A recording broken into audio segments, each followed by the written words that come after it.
The new channel.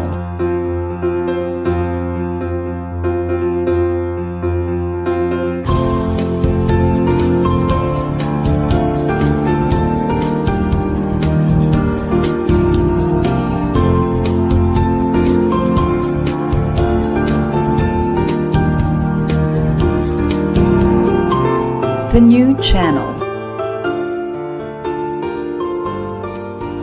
Hashtag TNC now.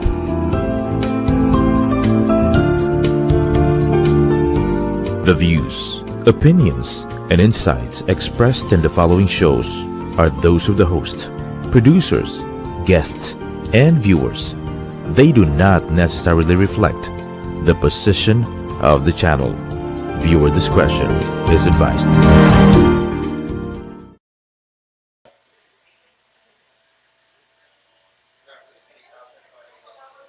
Hello, and of course, good morning, everyone. It's a beautiful Saturday. Great, good day. And I'm back here in Women at Work. Magandang umaga. Happy anniversary, TNC family. And welcome to the new channel. Our passion is to transform a community that all sees all things new. I am Ellen Perez, and I'm streaming live here in Pasig City. Good morning and welcome to Women at Work. Ang galing mo, panalo ka.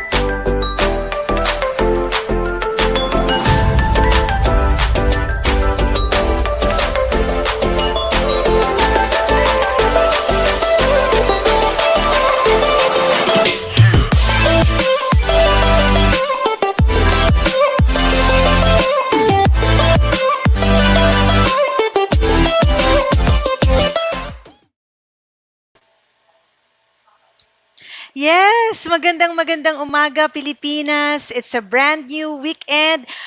Fun Fair! Ayan, kamusta po tayong lahat? Great, good morning and welcome to Women at Work. Ang galing mo, panalo ka. Na-miss niyo po ba ang ating show? Na-miss ko po kayo. Kamusta po kayo? Feel free to chat, comment, and also share our video, our streaming live. And it's an anniversary special of Women at Work. And of course, as you all know, I had my first season on the first year of the new channel. Thank you so much, Miss Apple, for that opportunity and blessing. At sa lahat ng bumubuo ng the new channel, TNC Now, congratulations and happy anniversary! Dahil dyan, Fun Fair! Alright! How's everybody? Today is May 28th, Saturday, and another week, June na, and of course, we're living to our new life right now in terms of course, new blessings in our country. Let's embrace the changes, and of course, let's keep on praying for our country, for our countrymen, for everyone, because of course, we are transitioning to new governance. And ayun nga, tanggapin lang po natin ang bawat isa at unawain at mahalin. All right. So, moving forward, again, this is your host, Ellen Perez. And as a host also of this Women at Work show, I am really humbled and honored for this opportunity because, of course, I would like really to, always on the aspect of speak to inspire. Ayan. And maraming salamat nga po, Miss Apple, ang ating CEO and President for TNC or the new channel. All right. So as I was saying, I'm really honored and humbled to be part of the new channel as one of the hosts. And of course, it's genuinely remarkable because, of course, it's a new way, it's a new platform, streaming. And yun nga, ang nakakatuwa po dito talaga is the new channel showcases inspiring stories of Filipinos across the globe. Hindi lamang po dito sa ating bansa at sa ibang bansa din po. And hopefully, I'm looking forward to be back. Ang Women at Work every Saturday, 9 a.m. to 10 a.m. Maging Saturday habit niyo po kami. Samahan niyo po kami. Hopefully by next month, I'll be back. And I'll of course feature different successful, wonderful stories of different women, different Filipinas. At yung success story na yun yung transformation, yung mga iba't kababaihan natin na sa iba't ibang larangan po. Whether in media, whether in field, in corporate, kahit ano po, ang mahalaga po rito ay makita natin ang transformation, ang magandang story at inspiring na kwento ng bawat Pilipina na career woman out there. All right. So, as I was always saying, ang Woman at Work po is of course is a show to educate, encourage, and empower and elevate women in different industries across the globe. And what women want from work? Of course, women want leadership, flexibility, calling, and purpose. And of course, here in Women at Work, we will showcase those kind of women empowerment stories. And of course, meaningful connection to support other women and equal opportunities to all. All right. Please do share our streaming, share and like. All right. And you can always share it. We are also available in YouTube platform. You can use hashtags TNC Now, TNC Now, Women at Work, Ellen Perez, Coaching, TNC Rockstar, All Things New. And of course, you can also use the hashtag of our beautiful guest. Drum roll, please. Ayan. Funfair na lang dahil yan naman po talaga ang aking trademark. Funfair! Featuring and introducing our special guest. Na-meet ko po ang ating guest in one of corporate event when I was still as an executive assistant in a US-based company. And of course, the moment I saw her, the way she carries herself and the way she's also a motivational speaker, by the way. And I look up to her in terms of hosting, empowerment, wellness, all in one. All right? I'm pretty much sure lahat ng mga mamshi nanonood ngayon, career woman out there, excited kayong makita at makilala ang ating bisita at makakwentuhan. All right? Just an overview of course of her brief bio or background. Alam ko namang kilala niyo na siya. All right? She began her broadcasting career in 1980s when she hosted the late night talk show Oh No, It's Johnny. Ayan. Sinusubaybayan ko yan. For Philippine TV Network or RPN9. Eventually, she hosted also her own Citiline, a weekly show on travel and fitness in ABS-CBN or aired in Studio 23. And she is also a social civic leader.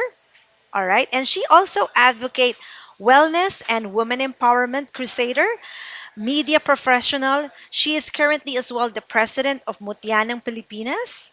All right. Women at Work, Fun Fair, beautiful morning, and we are blessed to have no less than, let's give a round of applause, Miss Cory Quirino. Fun Fair. Good morning! Magandang umaga sa ating lahat and good morning to you, Coach Ellen. Thank you for inviting me. I'm really humbled and honored na talagang you said yes. And yun nga po, as I was saying, when I got to meet you in AmCham, talagang wow. Dream come true kasi I look up to you talaga as a host, advocate of women empowerment, and yung wellness na talagang napakahirap ma-achieve. Maya-maya, bigyan nyo naman kami ng tip dyan dahil I'm pretty much sure ang ating mga kababaihan struggling talaga when it comes to wellness. Ayan. Good morning. Good morning, Miss Cory Quirino, and thank you so much for saying yes to the new channel. It's our anniversary. We're doing Happy streaming shows. anniversary! Thank you so much. We're doing streaming shows show on our second year. All right. So, kamustahin natin si Miss Cory? Konting kwentuhan naman. Let's talk about your childhood. For our viewers right now, I don't know if you're aware, trivia po ito, no? Miss Cory Quirino is the granddaughter of one of our former president, Elpidio Quirino. Ayan. Ma'am, kwentuhan nyo kami. How is it like to be called one of those first family or na-experience mo bang staying in Malacanang or visited? Ayun, ganun ba? Kamusta po yung experience na being, Okay. first family? Actually, baby pa ako eh. Sa totoo lang, ang birth certificate ko, pag makikita nyo, yung address ay, di ba sa birth certificate merong address? Mm. Okay. Yes. Residence, right? Residence. Yung residence doon ay Malacanang Palace. Wow. Kasi baby pa ako, mom and dad lived in the palace the year I was born. Pero after that, they moved out already and they lived in Quezon City. We moved to Quezon City. Kaya Quezon City girl din ako noong maliit pa ako. So literal pala talagang totoo, Miss Cory, no, na talagang live in Malacanang because of the birth certificate. Oo nga, Pero how is it?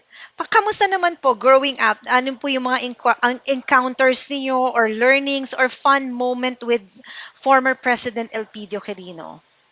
baby pa nga ako kasi Lolo died in 1956. He was president from 1948 hanggang 1953. Kaya I was only in the palace for siguro 6 months to 1 year. Mm. Kaya I remember yung pinaka-memory ko kay Lolo at saka sa palasyo ay yung mga peacocks.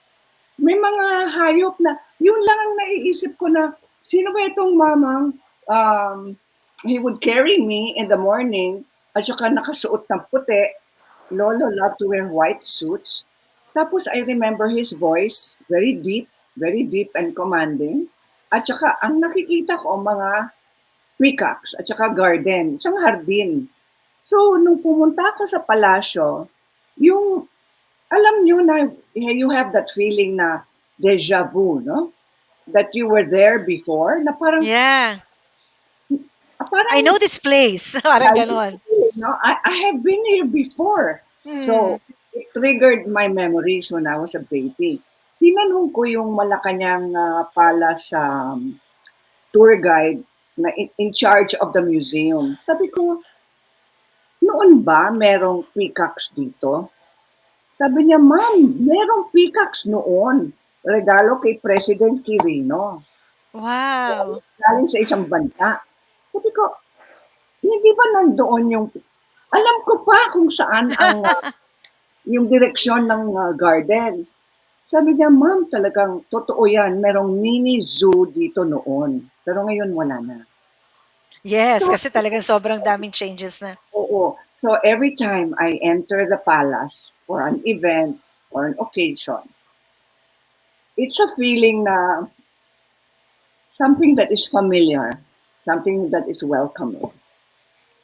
Yun lang. Beautiful. Thank you so much for sharing that with us. Kasi I'm pretty much sure yung ating mga millennial career woman out there or mga tipong mga new generation of this era medyo hindi familiar or aware. And kumbaga talagang historical yung mga moments sa ganyan, 'di ba? And Mm. growing up, um how was it like na, I mean, you're surrounded with this kind of environment? Does it make you, yung, kunyari, like with your parents then, naging stronger ka ba? Or naging masyadong strict yung mga rules and all? Yung hindi alam ng marami ay, 7 kami sa pamilya, 7. Ako ay ang middle child. So number 3 ako. Okay? Pareho pala tayo. Okay, so alam nyo, mga middle child, matatag ang mga middle child kasi Mm. yung panganay, paborito ng tatay o nanay, right? Yung panganay. Yung bunso, paborito ng nanay o tatay. So, yung mga anak na nasa gitna, syempre the middle child, wala kang atensyon ng nanay o tatay mo. You have to fend on your own, right? Ngayon, two of my brothers, kasi middle child ako, my two older brothers, okay, were ahead of me. Tapos my two other siblings after me were also boys. So, na-sandwich ako ng apat na kapatid na lalaki. Ibig sabihin, ang gusto kong mga laruan ay ang mga laruan ng mga boys, young boys, tulad ng aking cowboy hat, cowboy Wow. outfit. Sana kinuha ko yung cowboy outfit ko andito eh. Teka. Can I stand up and get it? Sure, Uh, sure. Sige po. Pakita Nawawala natin yan. Oh, baka mamaya, it's okay. Tapos, Ah, favorite na laruan ko yung pistola. Oh. ano ba yung Like, pistolang water yan? pistol. Oh. Yeah, oo. Oo, Tapos yung yung water mga games gun. ko, mga laro-laro ng aking mga kapatid ay um, bicycling. Mm. Nagba-bicycle kami. Tapos aakyat kami sa mga puno. So my childhood was not playing with dolls and tea sets. I was Mm. playing tirador with my brothers. Na at one point, sabi ng tatay ko, tama na ha, kailangan yung mga kaibigan mo ang mga kalaro mo ay dapat mga babae. Sabi ko, but Mm. dad, I like to be with my brothers. And sabi ng Mm. dad ko, hindi ka lalaki, babae ka. Tapos I But remember distinctly inaaway ko ang tatay ko kasi I was still so young. I was 8 years old or 9 years old. Sabi ko, no, Dad, I'm a boy. Sabi ko sa kanya, I'm and a boy. who would Sabi have niya, you are not a boy, you're a girl. Nakakatuwa lang, Miss Cory, no? Kasi who would have thought that after all those playing with boys' games, activities with your brothers, with your siblings, na talaga namang bruskong-brusko, meron pa kayong water gun and cowboy dyan. And who would have thought that you will lead and you will be one of the, kumbaga, icons in terms of beauty pageant, 'di ba? Ay, alam Kaya niyo, by accident yan, pero tulad ng sinasabi nila, there's no such thing as an accident. mm. So, bago natin puntahan yung chapter na yan, Miss Cory, Okay. interesting lang ako. For those who are watching us, thank you so much. Feel free to post your questions. Our team here will assist me. We have our direct mobs here who can also communicate with us kung may mga questions po kayo kay Miss Cory directly, and or those who are watching us. Ayan. Listen also to Spotify and Apple Podcasts. We are also there, TNC now. Ayan. So support Women on Work by sending some hearts or stars as well. Thank you so much. Miss Cory, I have researched na talaga nga naman, you've graduated in Philippine Women University in a Yes, course I have of, a nice story about that. actually sobrang interesting nga kasi Bachelor of Science in Hotel and Restaurant Management, right? Yes. So sabi ko, gusto kaya ni Miss Coring mag-work sa hotel or magtayo ng business in terms of catering, bakery, or whatnot. So, kayo po bang pumili ng, kasi di ba nung panahon ninyo, iba. May mga panahon tayo na yung parents ang nasusunod sa pating gustong tahaking career or pag-aaral.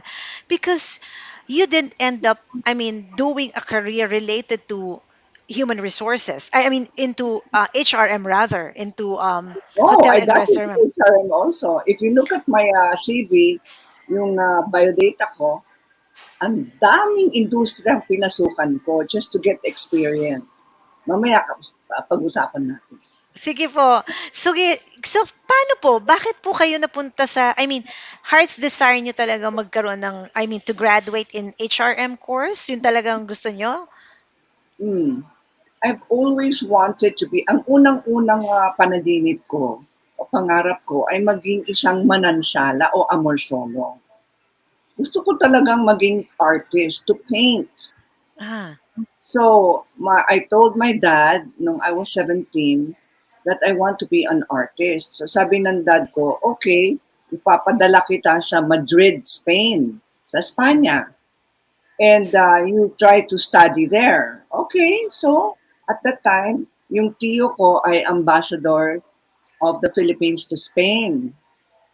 At pinadala ako ng daddy ko sa Madrid. when I was there and I wanted to be an artist, pagpasok ko sa university, Universidad de Bellas Artes o the University of Fine Arts, nakita ko entrance exam lang. Dapat magaling ka na sa charcoal sketching at painting. Iba talaga sa Europe, no? Yung standards nila ay napakataas. Dito, kahit wala kang talento, siguro naman yung mga gustong maging artist may talento na, pero yung mga pero hindi pa hasado yung talent mo siguro dito dahil sa may wala ka pang o kulang ka pa sa pag-aaral, no, sa fine arts. Pero sa Spain, parang naging graduate ka na sa university bago ka makapasok sa university. Nagulat Wow. ako, hindi ko alam yon. So I said, oh my gosh, how can I pass even the entrance exams? So I called my dad, Dad, I cannot enter the university. Siguradong palpak ako sa entrance exam. Baka akin ako ng mga teachers dito. So sabi niya, anong dapat mong gawin ngayon? Sabi ko, Daddy, I have to take up courses muna. Nang sa ganon, medyo magaling na ako o may mastery na ako ng konti sa drawing, sketching, at basic painting. So yan ang ginawa ko for 1 year. Nag-aral ako sa Escuela de Artes Aplicadas y Oficios Artísticos and Academia Artium in Madrid. Okay, so ready na ako mag-entrance exam. Tumawag ang daddy ko galing Pilipinas. Sabi niya, ayoko nang malayo ka sa akin. Umuwi ka Mm. na. Sabi ko, Dad, no. I'm going to take my entrance exam. Sabi ko, I want to live in Madrid. I don't want to go back to the Philippines anymore. Kasi ang ganda talaga ng Madrid. Siyempre, at the age of 18, you're so impressionable. And Yes. I really love Madrid. Sabi niya, no, uuwi ka na ngayon din. I will get you a ticket and you're gonna hop onto that plane. I said, no. Alam mo, ginawa ng daddy ko, dumating siya sa Madrid kasama ang nanay ko at saka yung dalawang kapatid kong lalaki. Meron pa siyang bodyguards. Alam Just niya, to hindi make ako sure. hindi kung nandun ang mga kapatid kong lalaki. So sabi niya, you're coming home with me. So physically, inuwi niya ako. No Yan, choice. I came back. I came back to Manila. Pero the truth is, if that did not happen, I would have lived and stayed in Spain. So talagang ano, 'di ba? They're always saying yun nga, wala nga aksidente. It meant to happen that way because you're meant to be here in the Philippines for a purpose, and that you found your purpose of in terms of women empowerment, in terms of wellness. Uh, I mean, like not just in hosting and broadcasting. Also, you're being called as yun nga, guru in terms of wellness. Ayan. Miss Cory, here in Manila talagang, I mean, back here in the Philippines, I've seen you talaga in terms of hosting, and TNC is a platform of streaming. Actually, the new channel, nabuo ito kasi maraming hosts na displaced during the pandemic. Not just hosts, those people as well na nasa likod ng production, director, artist. With your experience in terms of hosting, broadcasting, some tips that you can give to all women out there into really hosting, broadcasting, especially now that we have another platform streaming. At saka gusto ko malaman, anong take ninyo sa bagong platform na to? Syempre, sanay na sanay kayo sa studio, camera, TV. Siguro nangaparing kayo sa mga Zoom, sa mga streamers, sa ganyan, di ba? So, what is your take and some tips to our, new generation of hosts? Alam nyo, being an advocate of wellness, yung kalusugan natin, katahimikan natin, di ba? At kaligayahan natin. Siyempre, wellness is really the connection of your body, mind, and spirit. It isn't just about eating good food. So you consider also yung environmental effect on your body or the environmental stress sa katawan natin at sa well-being po natin. Tulad ng blue light, yung blue light na galing sa mga gadgets. Based Mm. on studies, a lot of studies, hindi katotohanan ni Cory Quirino po ito ha, katotohanan ng mga batikan ng mga scientists. Yung blue light may effect talaga sa ating utak. So, they also recommend minimal exposure to gadgets, pero paano natin magagawa yon when this is our new environment? We have to Yes. learn to live with it. And nang sa ganon, kailangan manatiling mas malusog ang ating katawan. At syempre, kaya kailangan manatiling din mas tahimik ang ating pag-iisip, ang ating utak. So, we are challenged in this Mm. 21st century. We are truly challenged to become healthier and stronger, body, mind, and spirit. To be able to live in this world where we are exposed to all this electromagnetic radiation. Hindi lamang galing sa laptops po natin, galing sa cellphones, Mm. di ba?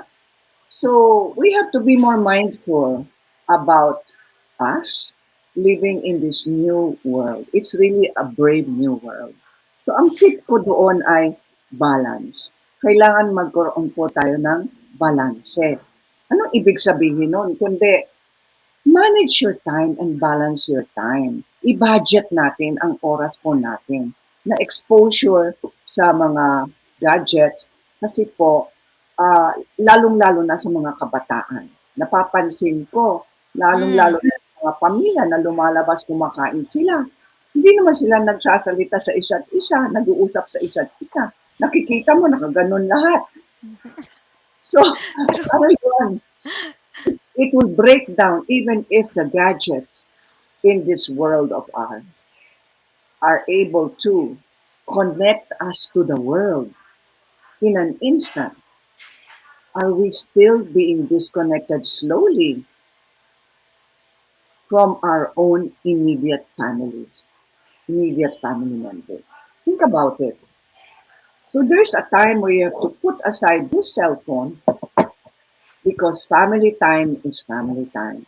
O di kaya kapag kasama niyo yung mga kaibigan niyo, o mag-lunch reunion naman tayo. O yung mga ka-classmate mo sa mga Rotary Club o mga classmate mo sa mga civic clubs or ibang organisasyon.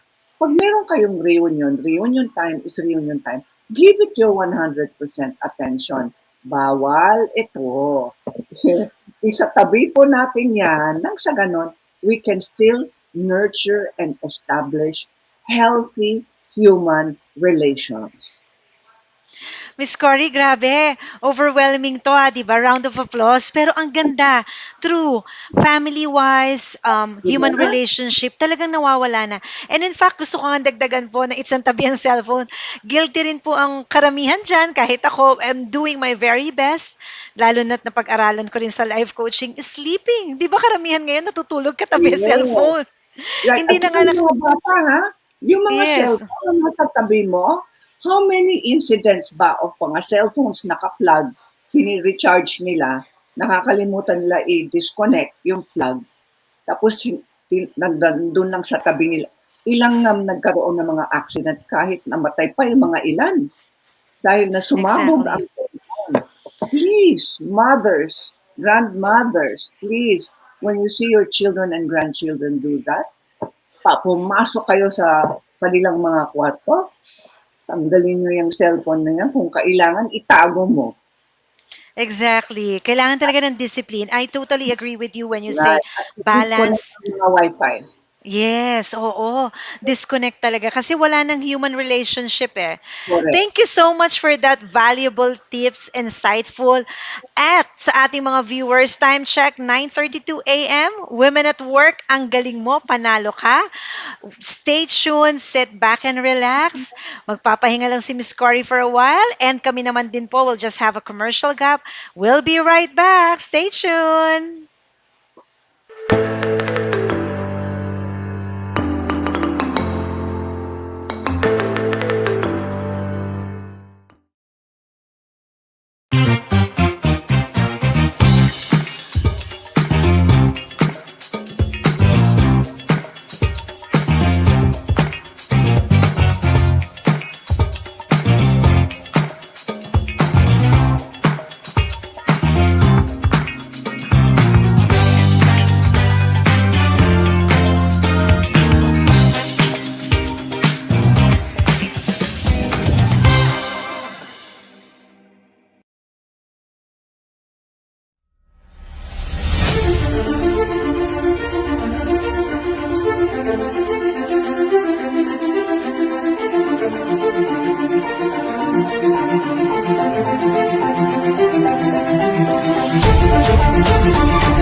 It's a rainy Saturday morning, May 28, 2022. Great good morning once again. You're watching Women at Work. Ang galing mo.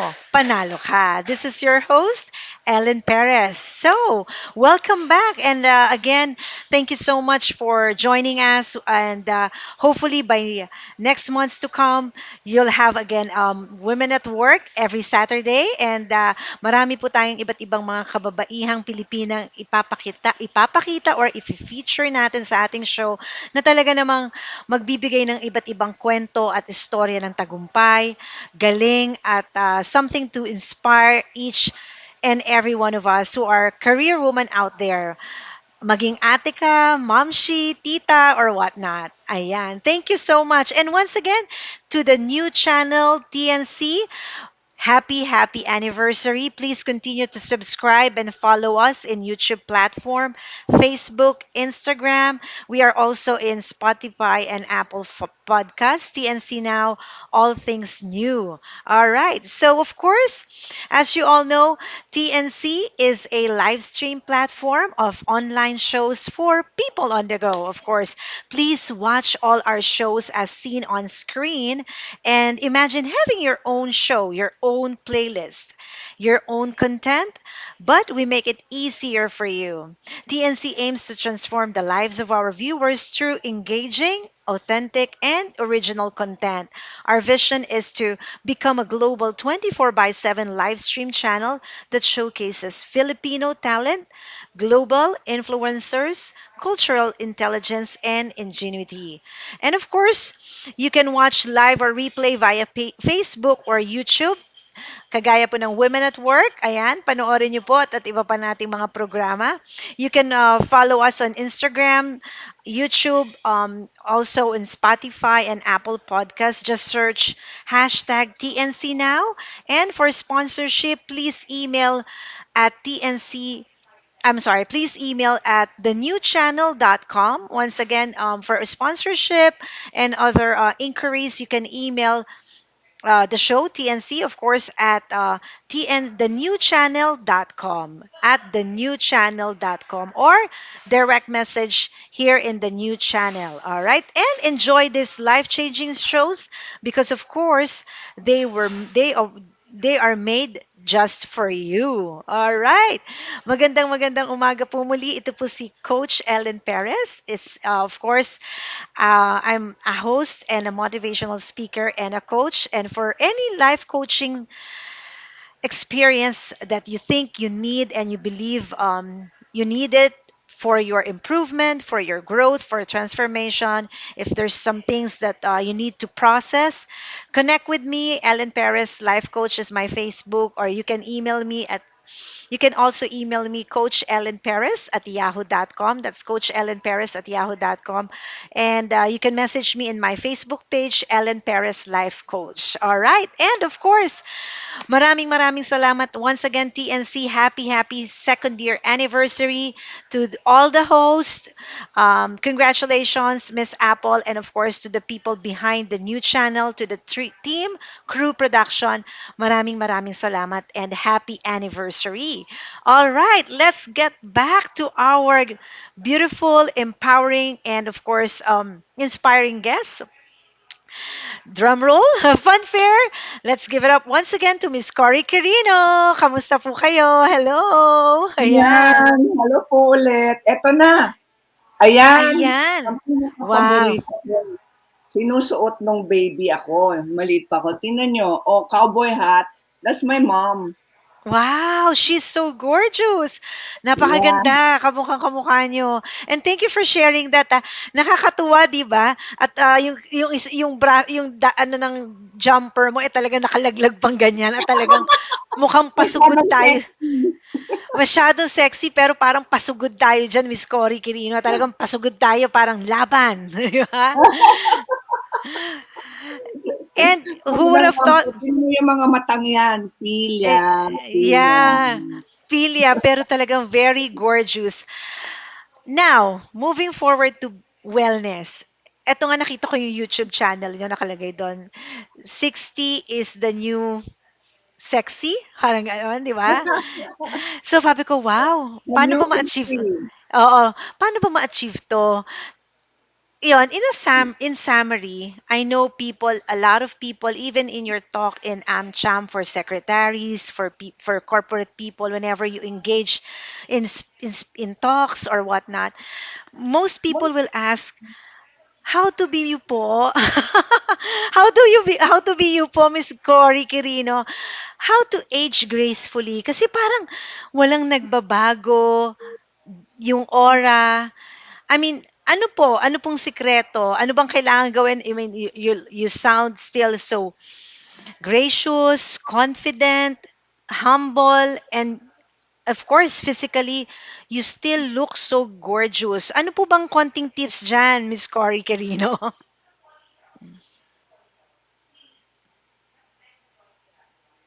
Ayan, parang di tayo, do you still hear us, Miss Cory? Yeah. Ano pong tips nyo? Can you give us some tips on, yun nga, how to maintain that good balance, or, yung talagang at 50 or 60, tayo hindi losyang-losyang, at tayo pa rin Mm, kahit papaano yung skin natin, hindi pa rin natin napapabayaan. Ano po ba mga sikreto nyo dyan? Baka pwedeng ibahagi nyo na, ha? okay. Ito, yung, alam po ninyo, ang tawag nila dito ay lifestyle. Yung uri ng pamumuhay po natin. Ibig sabihin, ang lahat ng ginagawa natin araw-araw. Ano ba kaya yun? Ano ang kinakain po natin araw-araw? Ano ang ginagawa po natin araw-araw? Paano natin ginagamit yung oras at panahon po natin? You have to ask yourself that basic question. Number two, tanungin niyo ang sarili. Do I want to live longer? Ang average lifespan of mankind today is 74 or 73. Ngayon, do you want to challenge those records? That record? If it is yes, di kailangan sa pamamagitan ng healthy lifestyle at hindi lamang sa mga pagkain na kinakain po natin. Ibig sabihin, ano rin ang pinapakain po natin sa ating puso, sa ating kaisipan. These are the three aspects of wellness: body, mind, and spirit. Kaya kailangan talihin muna natin ang ating sarili. May mga taong ayaw nilang lumampas ng 70 or 80. That is your choice. But for me, I want to reach 101. So kailangan Wow! tayong goal. Pero kahit 101, dapat masigla pa rin tayo, productive pa rin tayo. Okay, may mga tao naman na retiring by nature. Gusto nila naka-retire na sila by the age of 65. Why? If that is your choice, then I respect it. Pero sa mga taong ayaw nila, gusto nilang maging productive all the way up to their 90s, bakit hindi? It can be done. So that is the first hurdle. You have to ask yourself muna, ano ba talaga ang gusto nyo mangyari sa buhay mo? Number two, once you made that decision, then you work hard for it. So the basic rules are this. Number one, healthy eating. Number two, healthy exercise day. Dapat walang tigil, walang kupas ang inyong commitment sa pag-eehersisyo. Kasi po, ang exercise ay nakakabata sa ating katawan at data studies sa ating utak. So, ibig sabihin, our brain is dependent on exercise to keep it healthy. Yun. Wow! Sobrang ano po yan, sobrang encouraging and empowering for all of us na talaga naging, especially with the pandemic, ang mga tao naging stationary na lang, nakatapat sa computer, right? Yes. And but with that, we were able to make some adjustments. Na uso nga na, yun nga, home exercise, yung I mean like, na tung pandemic, lahat ng tao gumalaw sa bahay, nakapag 5S, nakapag-sweeping, nakapag-sort ng things, alam mo Right. yun, nakapaggalaw-galaw, and they've discovered na, ay, kaya pala nilang mag-exercise or mag-asikaso sa loob ng bahay nila. At That hindi is a very kailangan beautiful mag-enroll reminder. sa gym. You don't Yes, have to yes. enroll in a gym to do that. Exercise is cheap. You just invest in a good pair of rubber shoes, fitness shoes, yun lang, or rubber shoes, pwede rin, and just walk. Power walking every day. Walang tigil, rain or shine, ha? Ilang minutes po kaya? Let's say for example, for a 50-year-old woman or a 40-year-old dad, ganyan. Ano ng average in a day? Anong kayang ilang kasi baka mamaya masobrahan naman or what? Or at least basta na may lumalakad sila, let's say 5 minutes or what? No. Normally, pag wala kayong health challenges sa puso, you should walk at least 25 minutes a day. Wow. Konti lang naman yung 25 minutes, eh. Right? So you have to do that every day, 25 minutes. Yun lang. Or if you cannot do every day, minimum 5 days a week. Nakatawag pa Wow. yung 2 days. And you are doing that, Miss Cory. For Every day. sure. Wow! O, ayan. Easy. But not 25 minutes, mga 45 minutes. Napakagandang tip na po yan sa ating mga career woman watching out there. At syempre sa mga, I'm pretty much sure may mga nanonood din sa ating mga dads, uncle, mga kabataan. You know, mahirap kasi talagang nasanay ka ng steady ka lang di ba? Kasi nga with this new Mabawan normal. yan. For every, let's say, nakaupo ka palagi, Netflix ka ng Netflix. O Yes. nakatutok ka sa telenovela, sa teleserye. You have to stand up every 20 minutes. Bakit? Kasi naiipon ng dugo dyan sa puwet nyo. Okay? Tapos hindi dumadaloy na ang inyong Yes. ng regularly. So, what's the message? Movement. Movement is key. Movement is medicine. O yan, letter M yan ha. Movement is medicine. Katumbas yan ng gamot. Para hindi lang Wow, kayo yes. ng gamot ng hanggat kaya po natin. Kasi yung gamot ay kailangan natin kung may infection. Diba? Pero it's a preventive from being sick. So, pampaiwas sa sakit, sa karamdaman, ang taong palaging gumagalaw. Movement is medicine. So, nakaupo ka, nanonood ka, i-timing nyo ang sarili. 20 minutes. Yes. Kailangan tumayo muna ako. Lalakad muna ako ng kahit na 1 or 2 minutes. Tapos, upo ka ulit. Pwede rin. Kasi hindi pa tapos ang teleserye mo. Nakaka-relate si Miss Cory. Parang alam niyang may mga nangyayari sa kapaligiran niya, ganon. True. So, ayan sa ating mga viewers, napaka inspiring at talaga namang motivating na tip and suggestion from Miss Cory Quirino. Of course, from her experience. Oo. Tapos hindi lang, sorry to interrupt, no, Coach Ellen, before I forget. Para sa mga taong nasa call centers. Yes, Ako oo. talagang naaawa sa kanila dahil sa long hours of work at saka baliktad pa yung schedule nila. Kasi yung katawan po natin, kailangan talagang matulog sa gabi. Really, this is a new world. So we have to adjust, we have to cope, but we have to keep on fighting to stay healthy and live longer. Kaya, yung mga nasa call center, please, kung hindi kayo pwedeng umalis sa station ninyo, workstation, umayo kayo. Ganun lang. Yes, yes. Oo, Movements. Ganun. Ayan. Pwede na yon. Siguro kahit na 1 minute lang, at least every 10 minutes, gumalaw kayo. Exactly. It's so important for your health.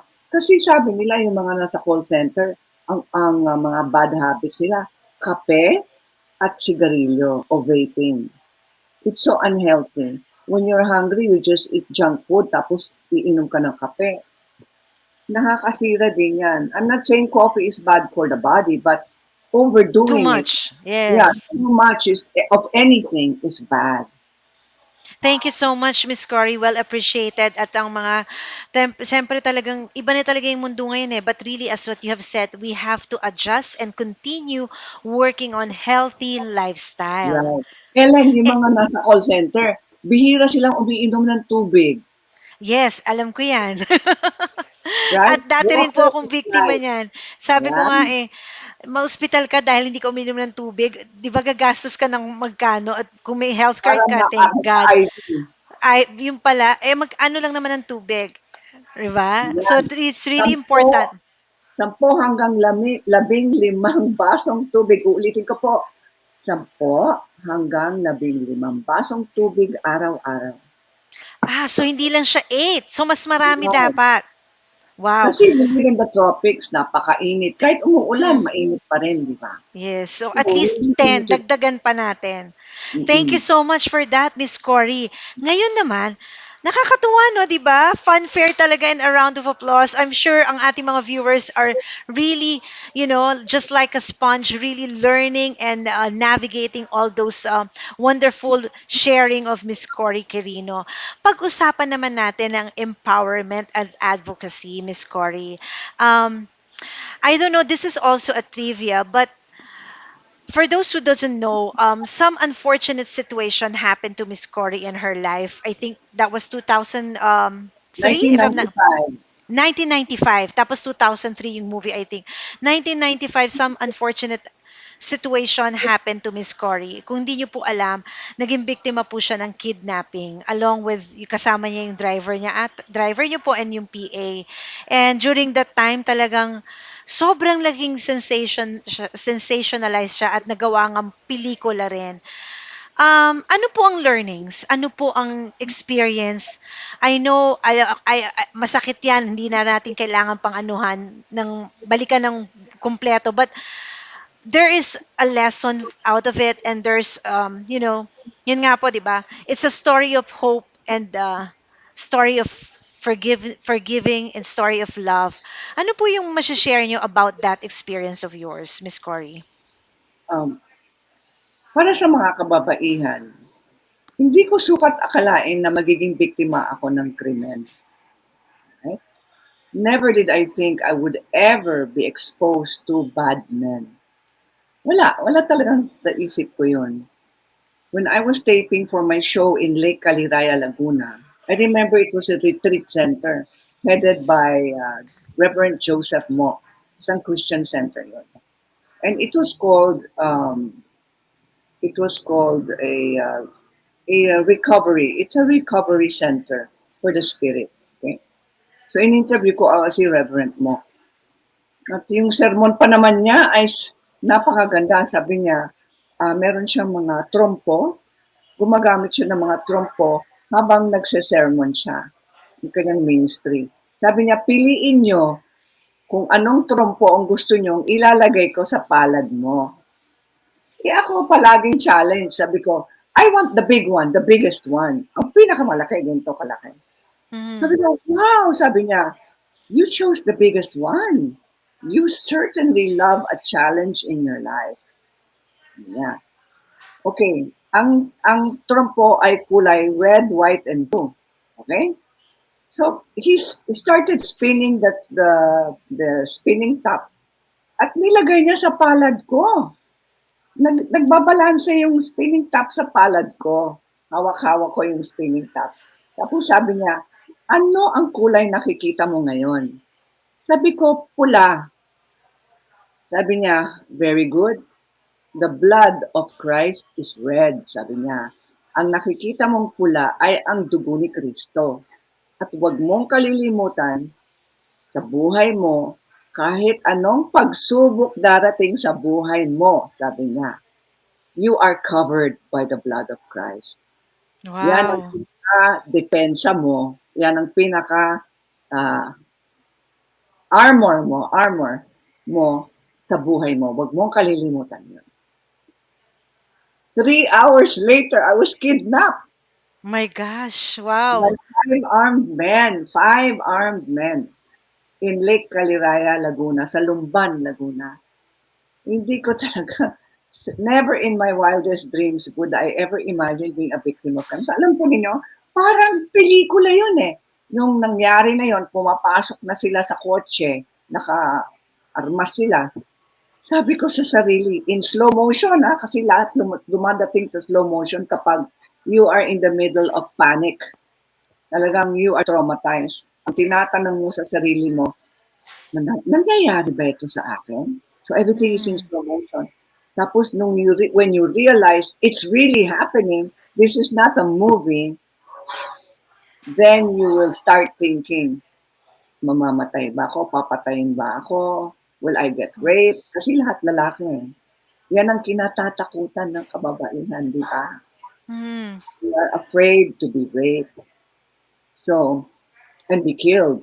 So, yan ang unang kinatatakutan. The first thing I did was, I prayed, Hail Mary, our Father, glory be. Sabi ko, Lord, send me your angels.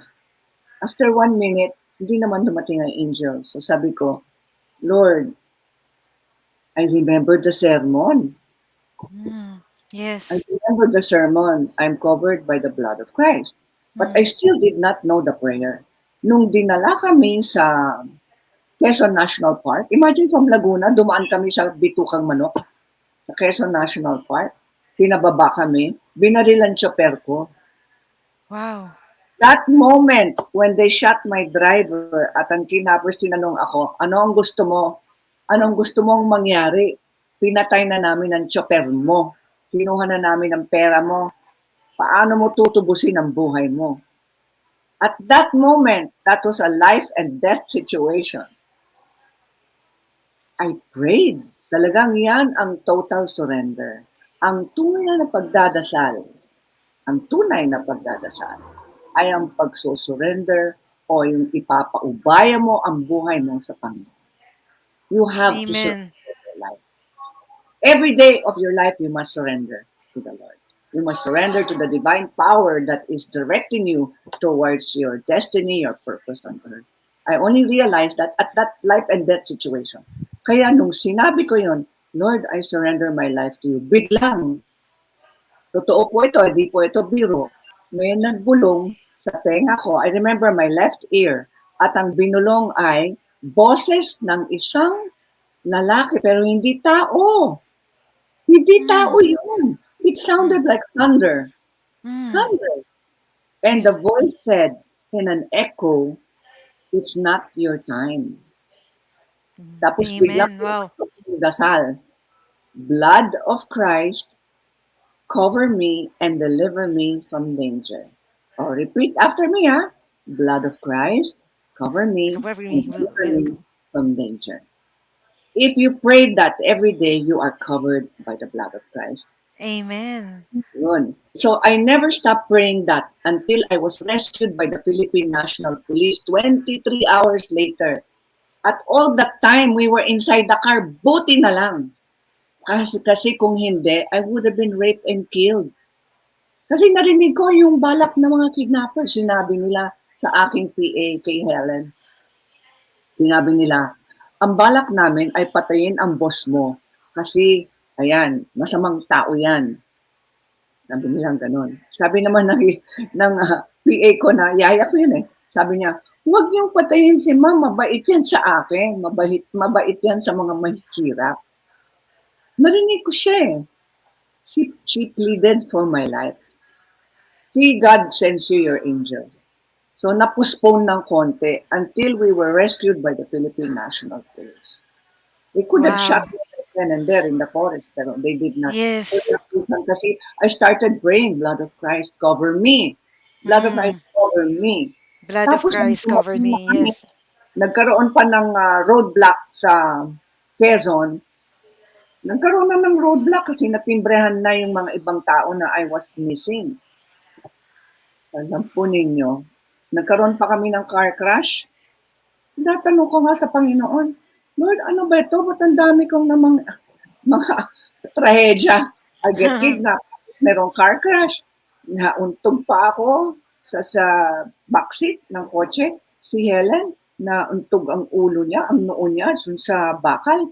Lumaki yung lumobo ang kanyang ulo. Sabi ko, patay na ba si Helen? I pleaded for her life naman. Sabi ko, please, sabi ko, pwede ko bang iwanan si Helen sa ospital? Please lang. You can take me, but please can I leave Helen sa ospital? Alam mo, naawa din sila. Dinala Wow. namin si Helen sa ospital. Doon sa ospital, nasabi ko sa doktor, I'm being kidnapped, doc. Please, pakisabi lang sa pulis. Ang pangalan pa ng doktor ay Dr. Noli Bayani. Ayan, mensahe Wow. yan sa langit. Yun, Grabe, kaya, di ba? Yun ang pinadala ng Panginoon sa inyo, 'di ba? That incident happened para talagang magkaroon ng way na ma-communicate mo. Yun nga, nangyari yung car crash dahil it was the Lord's way to send me to the hospital to be able to tell the doctor and ask for help. Kasi kung hindi, ayun, siguro wala ako ngayon dito sa interview na ito. Wow. So, let us not question what happens to us in our life. Just Mm. accept it with faith that all things will be well. Amen. Beautifully well said. Ladies and gentlemen, women at work, napaka-blessed natin to have Miss Cory Quirino. Thank you so much. Um, naiiyak ako kasi talagang napaka-humble ninyo, and the way you share it is really transformational, inspiring, and encouraging all the women out there na kung anumang pagsubok, di ba, na dumarating sa atin, whether talagang feeling mo susuko ka na, keep that faith, call into Well, God, surrender your life, and all will be well. if We I are could tell running. him, Yes po. sorry, last minute before I go, kasi pangako ko ito sa Panginoon. When I knew that the kidnappers were going to shoot me na sa forest, kasi sabi niya, paano mo tutubusin ang buhay mo? Ang tanong nila, ang ginawa ko, pinaubaya ko ang buhay ko sa Panginoon. Pero sinabi ko sa Panginoon, Lord, you can still use me. I'm still young. Amen. Ako. So, yun. You have to give yourself in service to the Lord. In that way, all things will be well. Beautiful message. Funfair talaga naman. Thank you so much, Miss Cory Quirino. It's humbling and really an honor to have you here in Women at Work dito sa anniversary ng TNC. And I think that's a very powerful ending message for our show. Kulang ang ating oras. Pretty much sure pagbalik ng season ng Women at Work, I'll still have you for another kwentuhan, inspiring and encouraging pwede sigurong pakitaan mo kami ng konting exercise or mga tipong regimens Okay? on wellness, di At ba? saka Sa next time. unstressing. Yung mga stress, ano ha, kailangan Yes. magkaroon ng unstressing exercise. Beautiful. Thank you so much sa bumubuo po ng TNC, from Miss Apple, our president, and to all our directors and staff and crew. Thank you so much for gracing our show. Thank One you. hour is so fast. I'll have you and invite you next time. Thank you so much to all our viewers, to all our subscribers in Facebook, YouTube, and Spotify.